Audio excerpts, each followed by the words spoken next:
From America to Australia and everywhere in between, we bring you inspiring, informative interviews with accomplished South Asian diaspora spanning every field and walk of life. Welcome to the Desi Buzz Talk Show with your host, Dr. Shabana Parvez. Welcome back to the show. My guest today is Senator Manka Dhingra. She is the Deputy Majority Leader of the Washington State Senate, and she brings 2 decades of experience as a prosecutor and behavioral health expert to her role as chair of the Senate Law and Justice Committee. She also serves on the Environment, Energy and Technology, and Ways and Means Committee. Ms. Dhingra was first elected to the Senate by the constituents of the 45th Legislative District in November 2017. She was the first Sikh state legislator elected in the nation.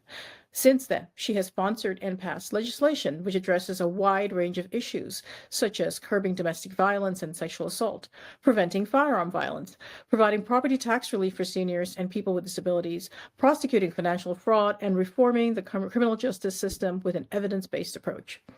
Additionally, she serves on several task forces dedicated to reducing poverty, improving equity in state government, and providing a sound and fair fiscal footing for the state. Outside of the courtroom, Ms. Dhingra is a community leader and anti-domestic violence advocate. She co-founded Chaya, an organization that assists South Asian survivors of domestic violence, now called Api Chaya. Welcome to the show. So lovely to have you. Thank you so much for having me. It's a pleasure to be here. Yeah, thank you. Manka, tell us a little bit about your upbringing and how it shaped your journey into law and public service. I actually was born in India, which I think a lot of people don't assume. And my father was an engineer, my mother was a teacher. And so I would say it was a very basic upbringing. I do come from a family with very strong women. My grandmother on both sides were just very strong women in their own rights, always standing up for themselves and, making sure that they were standing up for others. And then unfortunately, my father passed away with cancer when I was 13. So my mother became a widowed single mom with 2 very young kids. And that's when she moved to this country. And so, I grew up in Los Angeles, and very early on, I knew I wanted to be a lawyer. I loved reading Perry Mason books, so I knew I wanted to be a prosecutor. And so I went to UC Berkeley for my undergraduate degree, went to University of Washington, and now I've been married for coming up on 28 years and 2 wonderful kids.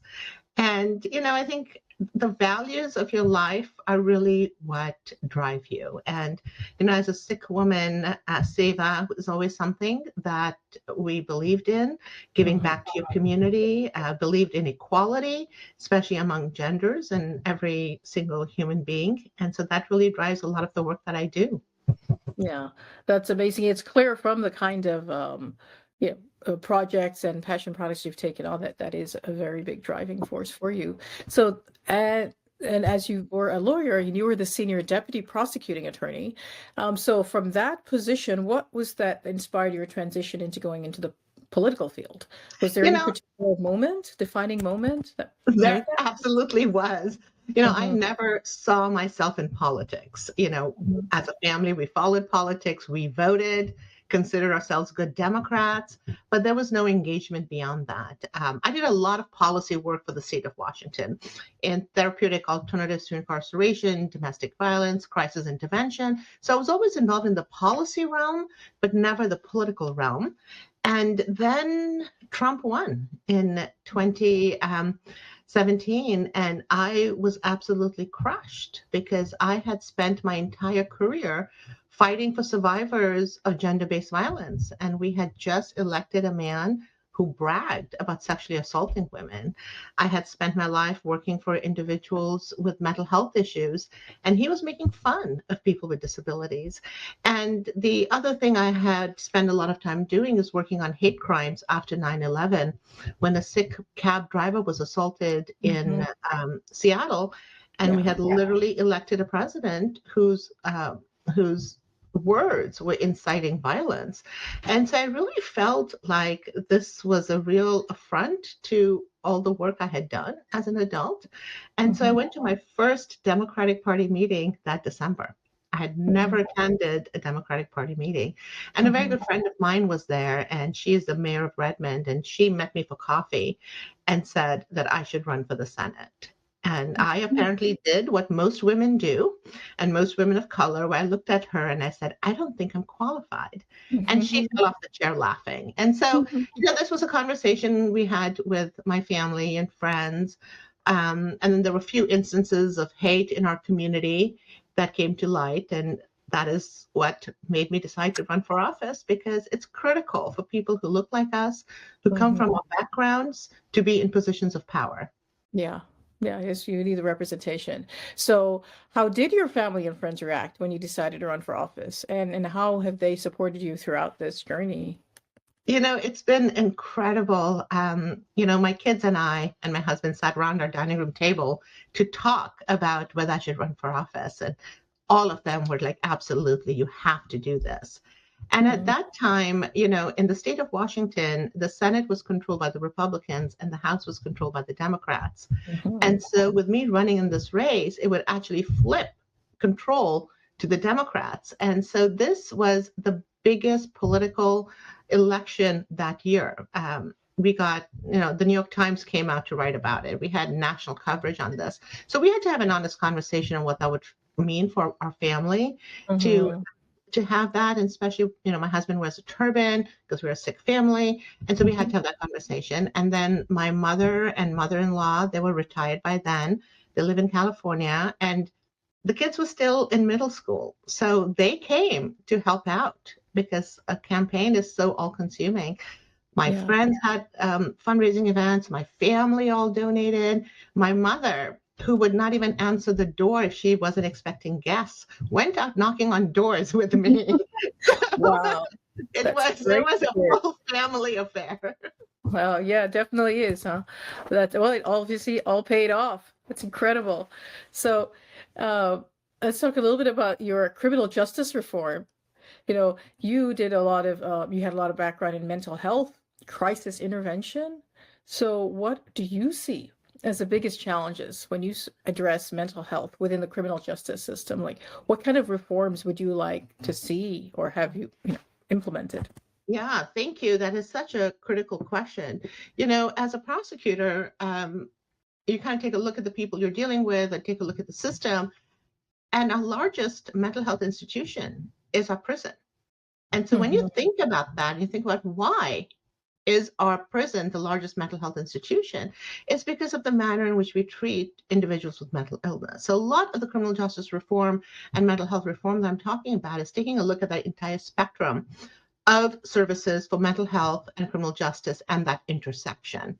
So I Hmm. actually helped develop the crisis intervention training for law enforcement, and I trained law enforcement for about a decade before I ran for office. So a lot of the work that I've done in the legislature, and I'll start off with the 988 Hmm. suicide hotline that we have in this country. We Hmm. actually have the best crisis system in the state of Washington. I was very proud to help develop that. And so when you talk about mental health and criminal justice reform, you have to take a look at early intervention and detection, really Hmm. making sure you're providing people the resources and the help they need at that point in time. And then making sure we have an option of 988, because when a mental health incident occurs, that's not a crime. So people should not be calling 911. They can call 988, get the services and support they need.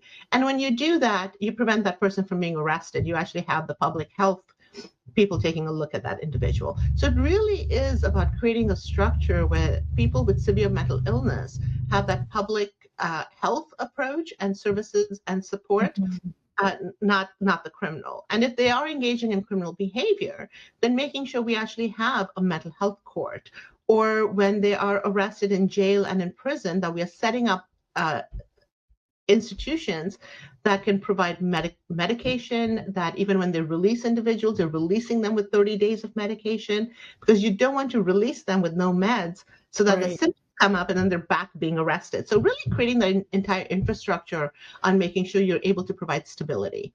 That's incredible. It sounds like a lot of work, but very good, hopefully long-lasting effects in doing that reform. What other criminal justice policies have you have played a key role in? in a lot of the reforms with the Washington State's criminal justice policy. Any other specific initiative of law that you have been, part of that's made a big significant impact? Yes, you've mentioned my work in domestic violence, Mhm. sexual assault, and trafficking. And so a few years ago, as you rewrote our entire protection order system, in Mhm. really making sure we are taking a look at best practices and making policies that are data driven. So we took all of our protection orders, put them under one umbrella, and really made sure we have a streamlined approach so that survivors can have a process that's more trauma informed. So we actually have one of the best protection order systems in the country. And Mhm. then really making sure that our state provides services and support for survivors in terms of housing, legal help. There's a lot of work to be done in that arena. We're just, starting to really make sure we have a system in Mhm. place to stabilize funding for those sources. So those are very specific ones. Just last session, I actually did a lot of work around trafficking because we know sex trafficking and human trafficking are a huge issue everywhere, and Mhm. especially in the state of Washington because we have so many ports. And Mhm. the FIFA Cup is coming to Washington. And unfortunately, we know that anytime there's a major sporting event, incidences of trafficking and sexual assault really go up. So, really making sure we're shoring up the resources and the laws in the state of Washington so that everyone can have a safe, good experience. And we're not seeing that rise in sexual assault that most other places see when large sporting events come to their town. Well, that's really good. And so when you say whole protective order, it is all related to domestic assault, or other protective orders are also under that umbrella too. Anything like child or elder abuse or any other That's protective order. exactly it. There are 5 protection orders that are under Right, so that you put them all umbrella. together. So Yeah. there's consistency, right? So you can get a sexual assault protection order, domestic violence protection order, elder abuse protection order, and it's not always clear to people which one they should apply for. So in the past, they would do one application and the judge would say, "Oh, that's the wrong application. Go back and fill it out in the other application." So here it's under one. So, it's not. Incredibly streamlined process and easier to do. Yeah, Yeah, it's all exactly. about being like victim centered. Like, what is Right. it from the Very good. perspective of the victim? Why Yes. should they have to go fill out another Why order? The should they judge have to can do all the work? Yeah. exactly, And exactly. more So jump that through is more one of hoops. yeah. So That that was that like is really impactful. yeah. Wow, kudos to you. That's Yeah, great. and I've been really honored to have won lots of awards for my work in mental health and domestic violence. But it takes a village and a community to come Mhm. together and really work on these big issues. So while the bills have my name on it, while the awards have my name on it, it really is work that so many people in the community do to bring us together. Yes, incredible. So, what other hot topics then? Continuing to talk about reform, uh, bail reform, and that's a big hot topic too. The whole system about bail, and the other thing, restorative justice. So, what are your thoughts on that? What do you think is most necessary? What are the changes that you would like to see? Yeah, in Washington, we haven't done a lot in bail reform because that was done quite a while ago. And when we take a look at the laws we enacted years ago, they're still actually fairly relevant now. So we haven't had that big push for bail reform like other states have had because the system is working fairly well in Washington. Restorative justice has become like a hot topic these days. And I Mhm. just want to make sure all your viewers and listeners No, what understand it is. this is what restorative justice used to be when I was a kid, right? If you Mhm. got into trouble, if you did something to your neighbors, they would grab you by the arm, drag you to your parents, and everyone would sit down and they would scold you. They would tell you to, go fix whatever you damaged, say sorry. That's restorative justice. Mhm. When I remember when my brother was in middle school, he wore a turban. There were a few other Sikh boys who wore a turban, and one of them was getting severely bullied. So he brought a little knife to school. Oh. And in today's day and age, the cops would be called and he would be arrested. But it was the early 90s. And so they were brought into the principal's office. The parents were brought in. The principal tried to figure out what was going on. Turned out this kid was being severely bullied. The, the school and the families figured it out and made sure everyone was safe. That kid is now a doctor. Mhm. That was a restorative justice practice where they figured out what was going on and resolved the issue so that no one would get hurt. In Mhm. today's day and age, when you call the cops, have that kid arrested, you're ruining that child's life. So Mhm. restorative justice is how you go in and fix the problem without getting the law enforcement involved. And Mhm. to me, these are the old practices when it takes a village to raise our child. And so we Mhm. have to get back to the communities taking care of each other and, addressing when someone starts going down the wrong path and not waiting for it to get to the point where you have to call the cops. So I think it's very important to engage in restorative justice practices, especially with our youth. We know Yeah. their brain is not developed. They make Yeah, bad choices. definitely. So that would kind of lead into like even more of overall of how juvenile delinquency is handled right now, and seems like more of a yeah, it's more of a rehabilitate and teach before they even become, do something that's criminal, Exactly. or hurtful to somebody else. Yeah. And that's So. the way societies have worked for hundreds of years, especially when you look at the South Asian community. That's the way they have functioned for years and years and years. But Right. in the last 20 years, it's like call the cops. And it's like, no, let's have the community, let's have neighbors, let's have families take responsibility for each other's children and how they're behaving. hmm So on a community-wide level, how do you think you would implement that? Just really get back to taking more responsibility with schools, counselors, more dialogue, or implementing community centers, or So what things we like have is actually schools have disciplinary boards now, that. which are made up of teachers and parents and students. And so you bring that child in front of that board and they have a discussion on what is going on. And so then they can say things like, you have to do 20 hours of community service. You may have to write a paper on Right. what's wrong and get insight and go for counseling. And so you can create that like a school disciplinary board.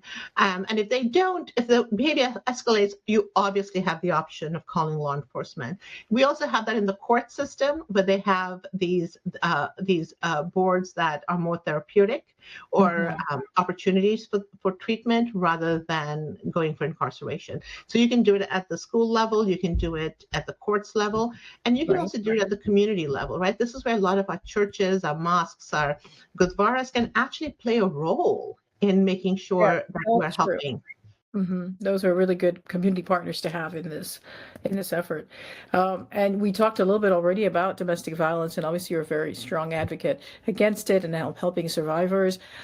Besides what we mentioned already about the protective orders, what are the most urgent policy changes you think are needed to even better support survivors and prevent abuse, really? Yeah, and a lot of this is not about policy, it's actually about community hmm and how we show up to support each other. So I think the biggest thing we can do as human beings is believe survivors. When someone tells you they're being abused, they're being mistreated, we have to believe them. People don't make this stuff up because there's no benefit to making it up. So hmm I'll tell everyone, believe survivors. And hmm when we believe them, when we stand by them, we show up in communities saying this is unacceptable behavior. That Right. is the biggest policy change we can make. And hmm it is about making sure they understand that it is not their fault. hmm And so, to me, even though I am a legislator, not everything needs a legislative change. I actually completely believe in what Mahatma Gandhi says, or used Yeah. to say, is, be the change you wish to see in this world. And I think Yeah. this is how each and every one of us has to show up. And it means do not put up with bigotry, do not put up with abuse, do not put up with your sexism and racism, any of the isms, and really make sure that you are standing up for what's right. Yeah. Yes, because obviously the domestic violence or any kind of abuse, of course, ties in with the mental health issues. Uh, and how do you see, again, more integrated support system that can help that? Is that still with, again, the community support and not, yeah, how do you think the system can be more integrated Yeah, that way? this is something because I've worked in both fields. I've always said, why are we not integrating that? Because survivors deal with anxiety, with depression, with PTSD, post-traumatic Mhm. stress disorder, and so now we are seeing a more advocates kind of talking to their survivors about getting mental health treatment. We're seeing PTSD groups that are specifically for survivors of domestic violence. And that all of that is starting, but we're not there where we're really integrating a much more trauma-informed, mental health focused way of treating people. So a lot more work needs to be done in that arena. And, I'll just say, like in our communities, there's such a stigma against mental health issues. And so it's really important for us to actually even talk about it. And one of the good things about COVID is that people started becoming comfortable talking about their anxiety and their depression. So I think this is where actually a lot of our nonprofits need to step in this world and talk more about it. And in Washington, we have Indian ICAS, Indian Community Services, and they actually have a group called Log Kya Kahenge, which means what will people say? And that is exactly what we need to do, is talk about mental illness and not worry about how we will be judged for it, but really making sure we destigmatize mental health. I think that's an important point, that there's fear, especially in this community, about what will people say or what will people think. And there's an important distinction to be made between mental health and mental illness, and that often is not communicated, and so there's a major misunderstanding, and that's also part of the stigma and the keeping it quiet. So I think that's something more we need to be spreading more, clarifying more as we talk about mental health, because we all need mental health. Every single one of us needs to be mentally healthy, and not being in the best mental health doesn't mean you have a mental illness per se, because those are actually specific DSM criteria, and that's not the same thing. Yes, you can be depressed, but you don't have to have a diagnosis. You can have anxiety, doesn't mean it's the level of a disorder, and really making sure you understand the differences and understanding you can have a diagnosis and get treated for it, or you can simply be having a really rough day and need to engage in self-care. Right, and need some help, before you may get worse. Yeah. So, and you mentioned, a lot about schools, and obviously you must have been very active in, the Parent-Teacher Association, and you mentioned, your kids, family support, and even you've been recognized as an award-winning mom in the Parent-Teacher Associations. How has your parenthood influenced your work in policymaking and advocacy? I think everything we do goes back to our children. We talked about criminal justice reform, and I'll tell you the biggest criminal justice reform we can make in this country is to make sure our children graduate school. They don't even have to graduate with A's or B's, even with C's. If they graduate high school, their involvement in the criminal justice system simply plummets. So to me, it's very much tied in, is that if we as a society decide to spend all our resources making our children successful, we won't need all the crisis intervention, the criminal justice stuff, because our children will be successful. And to me, this means, like, when a child comes into a kindergarten classroom, that teacher has to know what is going on in that child's life. Is this a child that's seeing domestic violence at home? Is this a child who has parents who may have mental health issues, or a child whose family may have substance use disorder? So understanding what that child is dealing with and making sure we have resources and support to make that child successful. And so to me, when I take a look at the work I do around poverty reduction, when I take a look around domestic violence, mental health, criminal justice reform, it all ties to our children. So a lot of my focus is really on how do we make sure we take a look at adverse childhood experiences, right? Because that is what determines how our children grow, and making sure and not just the school is where the child has to come, but it shouldn't be the school's responsibility only to provide all these services and support. They can contract with nonprofits, with local organizations, but really make sure that the child has the resources so they can graduate in 12th grade. And along the way, making sure they have access to vocational opportunities, because not everyone goes to college, and we need people who actually have skills where they're not going to college, but making sure all of those resources are available to that child so that they actually graduate high school. Yes, that focus on education does require a much more holistic view. Obviously, then it's not just the teachers. Are the teachers paying well? Are the teachers doing well in order to be able to impart the education? Are we supporting the differentiated education, those who have diverse learning needs? How are we supporting them? Are they getting good nutrition? Do they have transportation? The logistics, all of these things. It's quite a complex actually structure and that's needed to fully support children getting educated.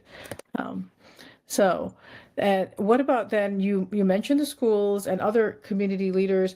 As you try to help shape policy, how do you collaborate with other communities, the grassroots organizations, community leaders? What role do they have in helping shape policies? I firmly believe that the best policies come from people who are doing the work. They are the ones in the trenches. They see the problems, and the vast majority of them know what the solutions are. So I always feel like if you go to the experts and ask them, they will tell you. And then it is about building that coalition. And I'll tell you, once I got into politics, I realized that coalitions of people are made up of people that look the same.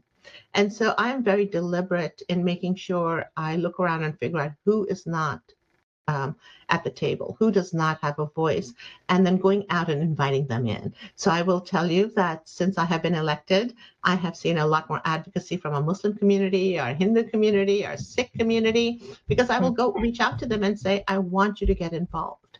I find out, you guys want to sit on boards? Like, how are you getting involved in politics? And I'll tell you, the South Asian community doesn't really do that.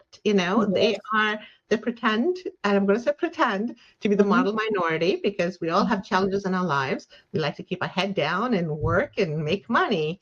But this is our country. This is our land. We have to take responsibility for what's happening. And so when you create that opportunity, it is amazing how many people are interested. So I'll give you a small example. We have a page program. So when we're in session, we actually get high school students who can come in and spend a week in Olympia and learn about politics.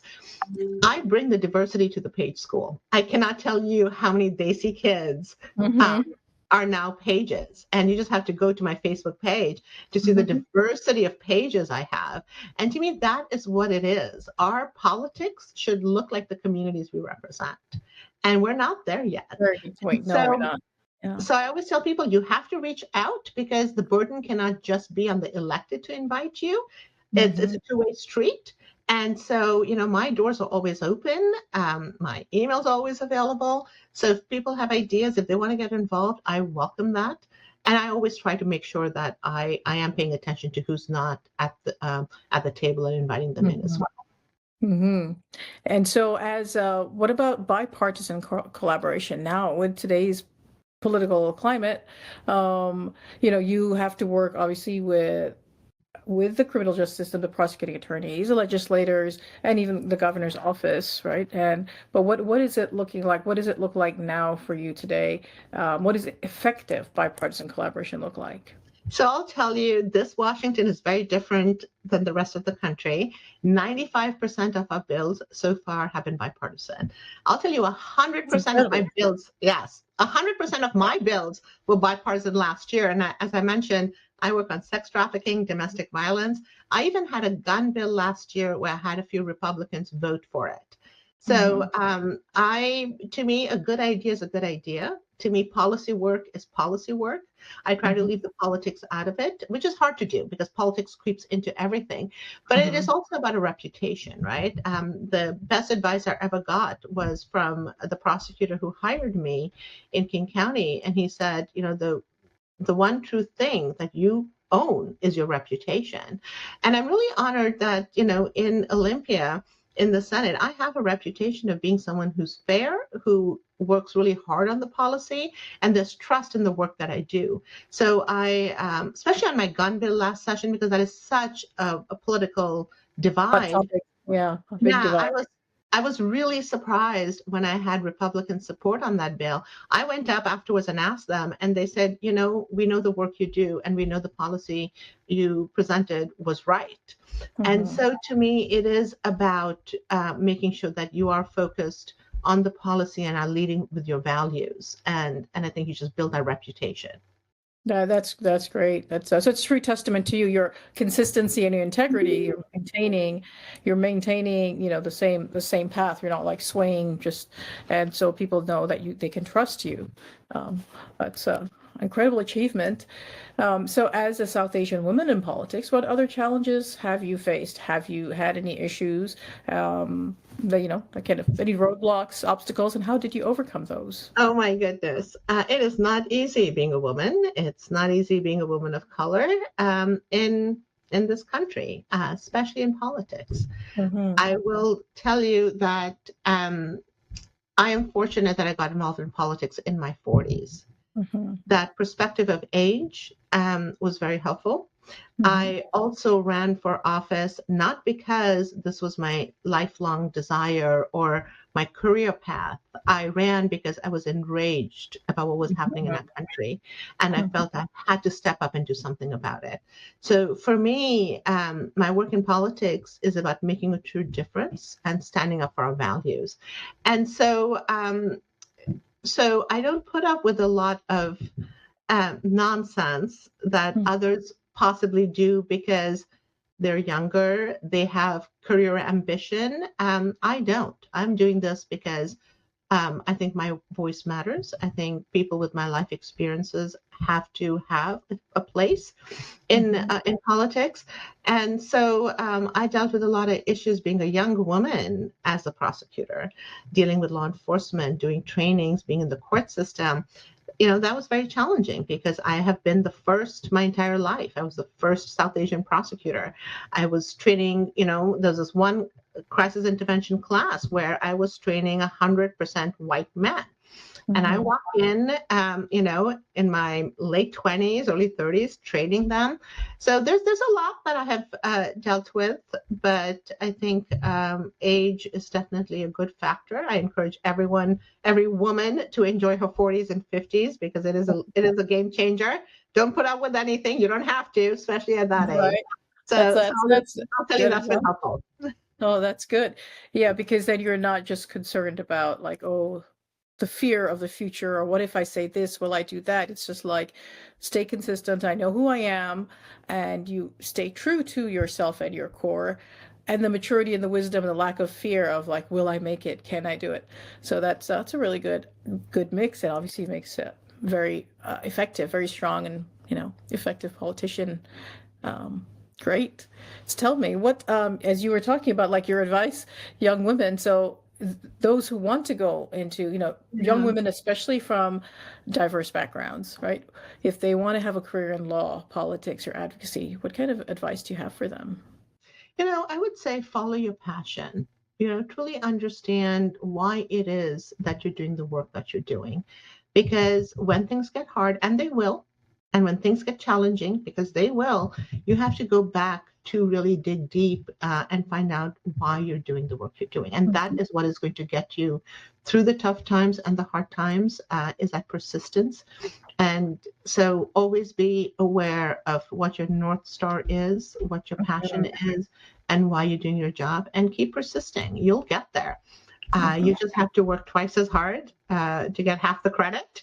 And unfortunately, that is still Still the life, case many still the times. case for women of color, but we can do it and we will. And all of you will. And the more you do, you make it easier for the generation to follow you.